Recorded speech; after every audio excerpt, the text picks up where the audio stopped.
Chers téléspectateurs, chères téléspectatrices, bonsoir. Bienvenue parmi nous dans votre émission hebdomadaire Guyane Écologie et avec nous toujours Eric. Eric, bonsoir. Bonsoir Jawad. Comment tu vas? Bonsoir chers téléspectateurs. Ça va très Merci bien. pour ta persévérance Merci pour et ton ta invitation. participation qui est active C'est toujours un plaisir. dans cette émission.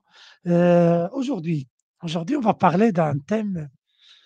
J'allais pas dire que c'est un thème qui est un petit peu c'est pas difficile, mais qui est rare en discussion, surtout en Guyane, je parle en Guyane. Mmh. C'est en quoi la biodiversité est-elle vitale pour l'espèce humaine? Tout à fait. Alors d'abord, il faut définir ce que c'est que La la biodiversité, biodiversité. oui, Alors la biodiversité, je vais prendre, la définition exacte, ça désigne la variété des formes de vie sur la Terre et leur interaction. Donc, concrètement, on parle des végétaux et des animaux et du fait qu'il n'y ait pas que, un seul animal ou un seul végétal. Donc c'est vraiment une variété oui, puisque ça agit en synergie, c'est ce qu'on appelle les écosystèmes. Et donc plusieurs milliards de personnes dépendent de cette biodiversité pour vivre. Soit parce que ils vont s'en nourrir, ils vont manger par exemple les poissons, la faune sauvage, ils vont manger également les plantes sauvages, hem, mais ils ont besoin également de la biodiversité, par exemple pour l'énergie. Le bois par exemple, c'est donc une ressource naturelle qui fait partie de la biodiversité. Il y a également la médecine, donc on utilise, que ce soit des produits végétaux surtout en général ou des produits animaux pour la médecine, hem, mais également pour leurs revenus. Puisque par exemple, le fait de pouvoir pêcher, du poisson ou de capturer des animaux permet d'en tirer un revenu. oui, mais il y a de certaines personnes, ils veulent dire en quoi ça sert, par exemple, heu, des insectes en Amazonie ou bien des fourmis qui sont sur, c'est-à-dire c'est-à-dire que l'espèce humaine, que c'est vital pour l'espèce humaine. OK. Il y a certaines, c'est-à-dire qui voient la biodiversité, c'est un c'est un gadget, c'est un produit qui permet au tou l'écotourisme, quelque chose de c'est-à-dire montrer qu'on est, c'est-à-dire, écolo, bien. Mais en quoi ça consiste que le terme vital? C'est là où les gens disent, OK. Bah, on va prendre, un exemple de chez nous, on va prendre l'exemple des agoutis. oui, Alors les agoutis, c'est un animal qui est très répandu et on pourrait se dire, hormis le fait de pouvoir en manger, est-ce que ça nous sert à quelque chose? Eh bien l'agouti est vraiment un des animaux les plus importants de la forêt guyanaise parce que c'est un animal qui va manger, par exemple, des fruits et qui va les prendre et qui va les enfouir, par exemple, quelques mètres, voire, quelques dizaines, centaines de mètres plus loin et ça va participer alors, il pense qu'il va revenir les manger plus tard, mais en vrai, ce qu'il fait, c'est qu'il les replante. Il replante, ces fruits et contribue à avoir une biodiversité, végétale et donc à faire en sorte que la forêt soit encore, en bonne santé. Donc si on se disait, par exemple, que on va voir l'agouti que sur son aspect alimentaire et que, ben, on va aller chasser jusqu'à ce qu'il y en ait plus oui, et ben, à ce moment-là, on va porter atteinte à la forêt dans son entièreté et donc, au final, on aurait de moins en moins d'arbres, fruitiers dans la forêt sauvage pour les animaux et on aurait de moins en moins d'animaux comme par exemple les cochons-bois, les mailles-pourries, mmh, les agoutis, oui. cabiais, tous ceux qui mangent en fait, ce type de végétaux. Oui, mais, à notre avis qui préconise que à cause ou grâce à c'est-à-dire à l'agriculture industrielle, on a rasé des forêts et l'espèce humaine est toujours là et même elle se développe. Oui, enfin se développer. En En fait, matière de nombre, quoi. Ouais, c'est-à-dire que, c'est aujourd'hui, à partir du moment où enfin, si on regarde par exemple là où on est, ben, on est dans un endroit en pleine ville. oui, Tout autour de nous, c'est du béton, le sol, c'est du carrelage. On est dans un espace qui est, artificiel. oui, Donc, à partir du moment où on peut dormir, boire et manger, on a l'impression que notre vie n'est pas impactée. Sauf que, aujourd'hui, on dépend en fait de la biodiversité. Si demain il y a plus de forêt du tout en Guyane, mmh, ben, en fait, il va y avoir, une modification importante du climat, il va faire beaucoup plus chaud. S'il y a de moins en moins d'animaux sauvages, bien les populations qui vivent, de ça, par exemple, des populations, amérindiennes ou bushinagés, vont se retrouver privées d'une source à la fois de revenus, et également d'une source alimentaire, mais également pour leur médecine. Donc ça sera effectivement un impact très important pour la Guyane. Donc on voit que la biodiversité est très importante même ici.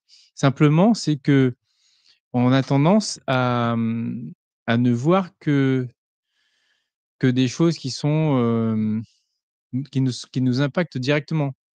Donc on a l'impression on vit dans une espèce de cocon, dans une espèce de bulle qui ne représente, pas la globalité de la vie sur terre. Oui, mais heu, des personnes, il y a un autre avis, je vais essayer d'être là, c'est-à-dire entre guillemets «l'avocat du diable».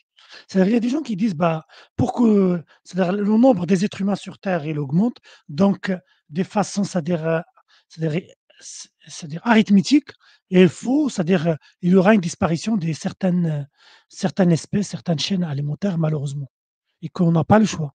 Ouais, non, c'est pas une histoire de pas le choix. Oui. On va prendre, par exemple, en France, on va prendre, l'exemple, des fongicides, des pesticides et des insecticides.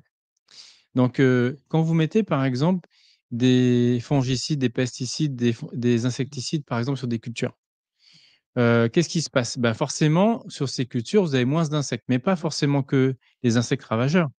Vous avez moins de tous les insectes. Mmh. S'il y a moins d'insectes, ben, il y a plus à manger pour les oiseaux et donc il y a moins d'oiseaux. Donc vous impactez à la fois les insectes, même ceux que de toute façon, les gens se disent: «Ben, moi je mange pas d'insectes donc c'est pas important». Mais en fait, vous impactez toute une chaîne alimentaire avec les insectes, les, les oiseaux, mais également tous les animaux qui dépendent des insectes, des oiseaux et cetera. Donc au final, sans s'en rendre compte, on commence à vivre sur une terre qui est stérile. D'accord. Et même, par exemple, les bactéries, c'est-à-dire qu'à partir du moment où vous mettez des choses qui impactent la vie du sol, ben, en fait, vous allez impacter, par exemple, le nombre de le nombre de vers de terre. Vous allez Mmh. impacter également toutes les petites bêtes qui vivent dans le sol, qui, pour nous, n'ont peut-être pas d'importance, mais qui sont importantes pour la fertilité des sols. On va se retrouver à une baisse de la production, agricole et donc au fur et à mesure, ça impacter l'homme puisque on a un risque, possible de famine. D'accord. S'il y a, c'est-à-dire un téléspectateur lambda qui nous regarde, il dit: «Bah, finalement, oui, on va essayer de respecter la biodiversité», mais est-ce qu'il a une valeur ajoutée, cette biodiversité? À la fois sur, la vie économique, touristique, c'est-à-dire, par exemple, c'est-à-dire sur, on parlait avant sur la taxe carbone, mais certains pays comme la Guyane et c'est-à-dire, normalement, il doit avoir un bonus carbone. Est-ce qu'il y a des avantages pour, c'est-à-dire, qui sont c'est à court et moyen terme par rapport à c'est-à-dire à la biodiversité? La problématique, c'est qu'aujourd'hui, la valeur de ce que rapporte, la biodiversité est chiffrée. C'est des dizaines, des centaines de milliards d'euros par an, ce que cela, rapporte Mmh. et donc aujourd'hui, si ça n'a pas un prix qui est directement, hem, mesurable, par les politiques, en fait, ils s'en foutent Mmh mh. et par exemple, sur la taxe carbone, effectivement, le fait que nous, on puisse avoir, des subventions parce qu'on protège la forêt, nous permettrait, par exemple, de pouvoir nous développer sans détruire la forêt D'accord. et aujourd'hui, c'est pas le cas. Donc et par exemple, pareil pour toutes les pratiques agricoles qui préservent, les écosystèmes, il y a effectivement des indemnités, mais il faut faire des dossiers, c'est très Oui. chronophage et il y a beaucoup d'agriculteurs qui le font pas. Oui, parce que On prend l'exemple, toujours, en France, d'un pesticide qui s'appelle les néonicotinoïdes, ouais, qui sont par exemple utilisés pour la, production de betteraves. oui. Donc en France, ça a été interdit, il y a peut-être, 2 ans et en fait non, il y a plus que ouais, un peu plus que 2 ans et au niveau européen. Mmh mh. Pourquoi? Parce qu'on s'était rendu compte que ça avait entraîné une hécatombe au niveau des abeilles. Mmh mh. Or, les abeilles, c'est vraiment essentiel, par exemple, pour la pollinisation des fruits et des légumes. Mmh mh. Donc, dans certaines régions, ils se sont retrouvés avec, des chutes énormes de productivité. Par exemple, aux États-Unis, ils ont tellement pas d'abeilles qu'il y a des sociétés qui, se promènent avec, des gros camions Mmh. remplis de ruches et ils vont, par exemple, tous les X mois venir dans les champs pour pouvoir aider à la fertilité Ouais, et à la pollinisation, pollinisation. exactement, pour qu'il puisse y avoir des fruits et des légumes. Donc ça veut dire qu'aujourd'hui, il y a un risque de cette baisse de la Oui, biodiversité mais sur, l'équilibre, sécurité alimentaire. oui, mais on peut toujours, c'est-à-dire retoquer cette façon de voir les choses que c'est-à-dire la biodiversité sur le plan national, ça veut rien dire. Il faut maintenant des accords qui sont internationaux. C'est-à-dire si la France, c'est-à-dire, interdit le betterave, c'est-à-dire, le produit qui rentre dans le betterave, il peut venir du Brésil ou d'Argentine ou bien d'autres pays européens qui ont pas interdit. Donc finalement, une action sur le territoire national n'a pas assez de n'a pas de valeur, n'est pas assez n'a pas d'impact, il faut plutôt que ce soit une réaction globale, j'allais dire même internationale.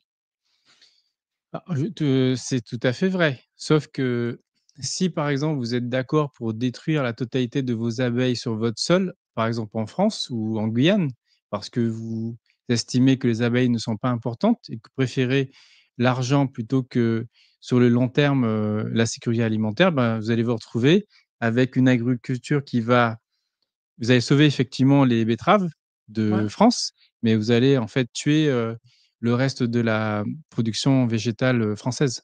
d'accord, mais est-ce qu'il y a des instances internationales qui ont des avis qui sont contraignants? C'est-à-dire, par rapport aux pays membres? Ou bien chacun fait ce qu'il veut, quoi? Alors la réglementation européenne s'impose à l'ensemble des pays, sauf s'ils demandent une, Une dérogation. dérogation Mmh. ou alors qu'ils acceptent de payer des amendes. Des amendes. Donc ça veut dire que même en ayant des accords, Mmh. mais en fait, on peut se retrouver avec, des pays qui décident du jour au lendemain d'avoir une politique avec moins d'écologie. C'est le cas, par exemple, de la France, Oui, pour le budget actuel. Comme, la France, a été, gouvernée de façon un petit peu particulière ces dernières années, oui, en fait, on s'est retrouvé avec un énorme déficit parce qu'ils se sont plantés, par exemple, dans les recettes fiscales, oui. l'année dernière en 2024 et en 2023. Mmh. Ce qui fait qu'ils ont fait des coupes énormes dans tout ce qui est écologie, Mmh. que ce soit protection de la biodiversité ou, pour, l'isolation thermique et à ce moment-là, ça impacte directement les Français. D'accord. Bah, écoute, sur, ça, notre émission prend fin. Je te remercie, Eric. Je remercie nos téléspectateurs. Je vous demande de liker cette vidéo sur les réseaux sociaux, de commenter si vous avez des questions. Vous pouvez le laisser dans le commentaire. On est à la fois sur YouTube, sur Instagram, sur Facebook et TikTok. Vous pouvez laisser toujours c'est-à-dire un message, un commentaire, une question qu'on peut, c'est-à-dire la lire avec, attention et que la prochaine fois, on peut, c'est-à-dire même faire une émission si c'est un sujet qui est intéressant, voilà. Donc sur ce, je vous souhaite bonne soirée et merci encore une fois, Eric, de ta Merci. disponibilité et je vous donne rendez-vous la semaine prochaine. Au revoir.